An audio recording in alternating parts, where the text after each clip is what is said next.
What's going on, everybody? It's your boy DJ Anonymous with Sports Biz Music, the podcast, episode, I want to say 109. And I got a special guest on the show today. I got my boy DreLayLow. DreLayLow, you feel me? Nebula never regular. We here. How you been, bro? Been good, been chilling, been grinding, living. So before we get into the questions and everything, introduce yourself to the people real quick. Feel me? I go by DreLayLow, straight out of Little Haiti, born and raised. Feel me? I'm a rapper, lyricist, songwriter, and I do what I does. You feel me? So tell us about your beginnings. Like, what made you want to get into the music and everything? You know what? I started in my grandma's church. I was in the band in my grandma's church. I played the trumpet, the piano, and the bass guitar. Right. And then I always was into writing poems and stuff, poetry. Mm-hmm. And then that turned into writing raps. Mm-hmm. And I used to actually perform in front of my I had a cool elementary school teacher, I think 5th grade. He used to let us perform in front of the class and stuff. Mm-hmm. No cussing and stuff, but Mm-hmm. And I just fell in love with all aspects of it, the writing, the performing, the lyricism, everything about rap and music in general. So when it comes to hip hop, it was that moment, or did you what artists did you listen to at the time that kind of motivated you to get into the hip hop and pick up that pen? I feel like I'm a well-rounded artist because I had different phases where I wanted to do different things in hip hop. Mm-hmm. There was a point where I just wanted to be a ghostwriter. Right. There's a point where I just wanted to.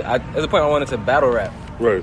There's a point I wanted to make beats. Mm-hmm. Different phases in my life I had because there was a time where the thing that got me really into rapping. Mm-hmm. I think it's battle rap. I started watching a lot of battle rap and I like the wordplay because I come from my favorite artists Lil Wayne with crazy wordplay, Eminem.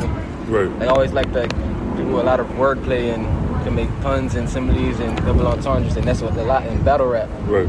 But I started noticing that battle rappers really can't make songs. They can't. They good with the wordplay. Yeah. Wordplay, but when they try to make a record, people don't want to hear that. So it got to a phase where I was just that's not too. I feel like that's a little recently. I got more into focusing on it's not just about lyrics. It's about harmonies and it's not what you say, it's how you say it and stuff like that. Yeah. So some of the battle rappers, you talk about the battle rap because Miami slowly becoming I guess it's seen now when it comes to battle rap. But who did you look up to in the battle rap scene? My favorite battle rapper is Loaded Lux. Yeah, Loaded Lux. Yeah, that's my favorite. I like Conceited too. Mm-hmm. I like Arsenal. There's a bunch more. That's what's up. So after the whole battle rap, thing, and you didn't really mess with it like that, because of that, you wanted to be an artist. Yeah. You said that you listen to Wayne and Eminem. Yeah. What made them, I guess, different from everybody else? I feel like they find a balance, between beting witty and wordplay, but at the same time still being catchy and having something that people can say, oh, okay, it's memorable and stuff. Yeah. So, what was the first time that you I guess record that first song? Was you nervous? Was you excited? Did you mess up? The first song I recorded, I was in 11th grade, I believe, until a real. I've been recording before that. I recorded songs at home on my laptop with no mic, just putting my face close to the laptop and stuff. But I went to the first real studio in 11th grade. I was nervous. Mm-hmm. I wrote a verse, and that's where I started noticing that this battle rapping is not the same, and lyrical stuff and writing freestyle is not the same as making a song. Right. Because I was on the song with 2 other people. Mm-hmm. Then my verse was first, so I recorded my verse first. Mm-hmm. Then they recorded their 2 verses after me, and theirs was much simpler than mine, but everybody in the studio was more hooked into theirs. Right. And I'm dang, I use all these metaphors and this and that, but they pay attention to these more because they had a more swag in it. So I redid my verse, and that's when it came out a little better. And I'm okay, it's not. That's when I know it's not really about the hardest bars, the hardest this. It's what you say and how you say it too. But because I always want to ask artists does it matter what you want to be at? Let's say it's 3 or 4 artists on the track. You want to be in the beginning, the middle, towards the end, or the final step. Well, with that, I feel like that comes at, well, when the more you rap, I feel like the point is to start becoming like more a strategic thing than because like if I'm a new artist, and let's say I get a feature with, let's say a big artist, probably like 2 Chainz. Yeah. If I put 2 Chainz in the first verse, people probably gonna just hear the first verse and like, okay, I like that. Yeah, that's run it. it back. Yeah. So you got the newer artist or the person that's trying to get more shine, put yours first so you can hear. You gotta get to the one I guess that's most popular. I feel like that's the equation people mostly use to figure out who goes first and second. Like the most popular is first and last. So you can hear the first couple people first. Yeah, that's what's up. Because I always like, it's competition. You don't get in that booth. So. Or not even, and even if like I feel like they're on the same level. Like all the artists are like on the same level of popularity. Right. It's who versus the hardest is last. Right. So you gotta always save the best for last. So yeah, I like. And do y'all get like do y'all always get in the engineer ill all the time like put me right here instead of putting me first and stuff like that, or like? I mean, well, now record with people we usually have it set up before, like we know which verse is going where. Mm-hmm. And like I have a couple of songs where they put me on like the first verse, and the person will be like, "Oh, you killed me on my own song," like, and they're like, "Hey, you gotta come hard." So we talked about your first time writing and recording and whatnot. How was your first performance? Like, how was that? My first performance, it was actually like an epiphany for me because I'm a very shy, quiet person. My first time I was performing was at an open mic. My boy told me, let's go, let's do it. I honestly stepped into there not knowing what would happen. I don't know if I would have had a stage fright, if I would have froze or nothing.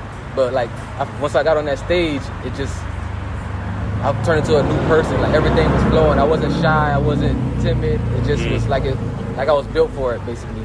Right. So that first time you were just excited, because most artists, they always tell me that, you gotta look at the crowd and stuff. You gotta look in their eyes and see like their reaction and stuff. Yeah. So like after that first moment, it just became more easier for you just to engage and stuff like that. Yeah. Like tell me like the importance of being engaged with the fans or whatnot. Yeah, you always gotta know your crowd. You gotta study them. You gotta, I don't know how to explain it. When you're performing, you could tell if they're paying attention or not. If they're not, you got to find a way to get them to pay attention. There's a lot of course, especially at open mics. That's why I'm glad that I did open mics before I did like real shows. Open mics, they don't really like, you're a nobody to them. There's like you give them you have to give them a reason to look at you. They're not gonna like, if you go to like a 2 Chainz show, they're here for 2 Chainz. They're gonna know, okay, we're gonna look for 2 Chainz. Right. But open mic, they're not here for anybody. They're just there. So you gotta like win the audience over. In effect, do you think open mics are dead, or do you think that like it's just the beginning?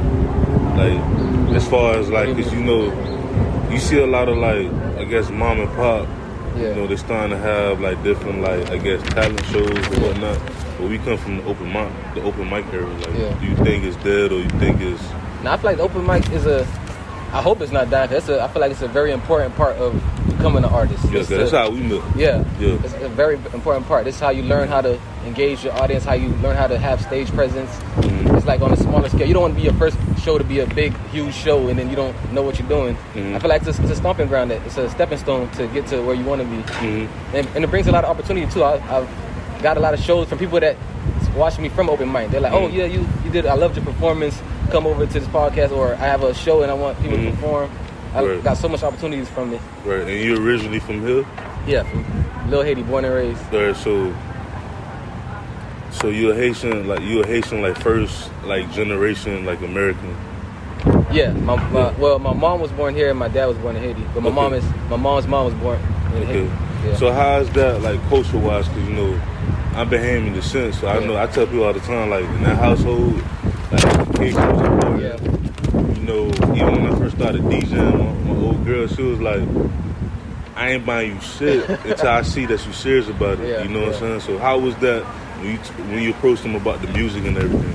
Well, my mom was always supportive from the jump. Like, cause my mom was everybody was mostly more surprised that I was like, I'm quiet Andre in the family. Like I don't really be talking. I'm not outspoken or nothing. And like they'll be like, Andre rap? What Andre? Not quiet Andre. Like he rapping. But he performing in front of people too? Yeah. Like it was a more surprise than everybody, and then everybody was like supportive and got behind me. That's what's up, because I was like that too as DJ. They're like, John, you a DJ and stuff like that. I ain't gonna talk on the mic and stuff like that, but especially when the mixtape game came, around that time, like I was just messing with that, and then towards when I started performing with the DJ and stuff, I still didn't talk, but it was cool to meet up with people. So growing up in Little Haiti, born and raised, a lot of out-of-towners, they don't know the history about Little Haiti. And now, we having the gentrification going on right now. They trying to push everybody out and get rid of the history. Like, explain to the people, like, the experience, like, growing up in Little Haiti. Little Haiti, it was filled with culture, like, filled with, like, zoos on every corner. It was like, I never been to Haiti, and I just got my passport recently, and that's one of the first places I want to visit. Same here, like, I ain't never been to Bahamas. I'm trying to slide over there. Yeah, I'm trying to, that's one of the first places I want to visit, and I feel like Little Haiti gave me my piece of Haiti in America. Like, you see Zoes walk around holding the stuff on their head, and like, just the culture is so rich. The Haitian food places, just that Haitian, they're like friendly people, they're like neighborly. And it's like it's really getting gentrified now, because the block that I stay on, every house was filled with Haitians. Like, there's Haitian people that live in every house. Now it's only like the house I stay in, and like one other person on my block is the only Haitians. Like, everything else is getting gentrified in the area, and it's like I feel like there's nothing wrong with better and stuff, because they're like rebuilding the houses, making them better. But I feel like it's losing the culture. There's nothing is Haitian owned anymore. Like, it's we could say that too, because I didn't even know what it is, but even if you look at Little Havana, a lot of the Cubans moving out. They getting all the Puerto Ricans moving out, and they bringing like all these South Americans and stuff that just came over. Yeah, don't get me wrong. The change is good, because like they're bringing businesses there. I see like a lot of new buildings in Little Haiti, and I'm like, okay, damn, this is good. But the fact that none of it's Haitian owned, like I feel like the culture is being lost there. Yeah, like when I look at like even like the Polka Beans, over town, you look at Wynwood, it's good that it's changing, but it's not from my own kind. It's not from my own culture. And like for me, it's like you have all these investors and stuff like that come down to Miami and try to make it Las Vegas, or try to make it LA, or try to make it New York, but Miami is never going to be them cities, because Miami, even I have folk from bigger cities like New York and stuff, they say like we just so different down here. Like in Florida in general, like our slang, our culture, our vibe and stuff like that. So it's like one day my goal is to try to buy back the block, like what Ross said, but like really buy back the block, because it's like when you go to different cities, like you see Atlanta, like Atlanta, you have people from out of town that come to Atlanta, but Atlanta still somehow, some way, they keep their culture. You know what I'm saying? Houston, you got like, even when I went to Memphis, like they still got their culture. You know what I'm saying? Yeah, I went to a club in Atlanta, and I kid you not, all they played was Atlanta music. Period. I didn't hear not one from no other country, like Atlanta music. Period. But how you feel about that though? Like,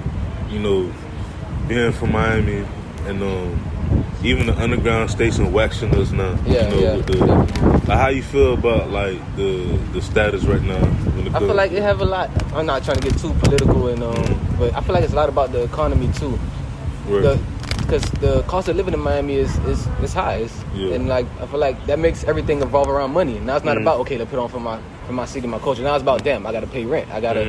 It's expensive to live here, so I gotta make money, and it sucks how it is. But we gotta get more into, and that's speaking for myself too. We gotta get more into politics to see how to better the economy down here, because the cost of living, it makes you have to be that savage. Like, damn, that's my homeboy, I want to put him on, but I need money. I got my bills to pay. I got this, and it's cost this much to stay here. I'm like, damn. So let me charge him to come on my show instead of putting him on because I know he's my people.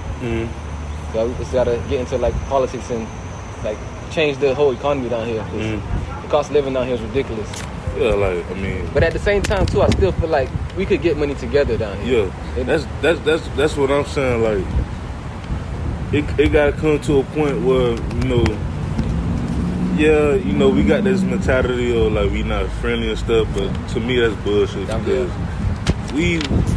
to me, honestly, I seen it firsthand when we from different places that